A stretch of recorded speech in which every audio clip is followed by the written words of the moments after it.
Сән мен салтанатты жаны сүйетін жандар Алматыда бас қосты. Бұл жолы олар белгілі дизайнер Сәкен Жақсыбаевтың жазға арналған коллекциясын тамашалауға жиналған болатын.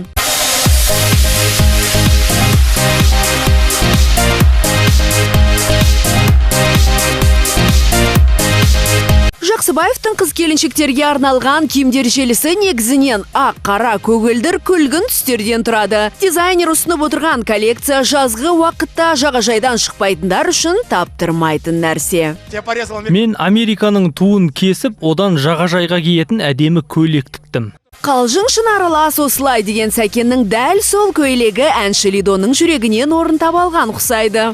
Особенно понравилось. Маған өте қатты ұнағаны Американың туына ұқсайтын көйлек. Шабдалы түстес сарафан да көңілімнен шықты. Көрсетілімнің басында ұсынылған ақ-қара түсті киімдердің бәрі керемет. Әнші актриса Әсел Садуақасова да сәнгерді аузы-аузына жұқпай мақтай жөнелді. На самом деле великолепная коллекция. Шындығында өте тамаша коллекция екен. Сондай жеңіл, қарапайым заттар. Оған қоса маған маталарының табиғи болғаны қатты ұнады. Осылай елдің көңілін таба алған Сәкен Жақсыбаев өзіне келгенде үнемшілдік танытатын көрінеді. Өйткені еліміздегі ең қалталы дизайнердің бірі барахолкадан киінетінін мойындады.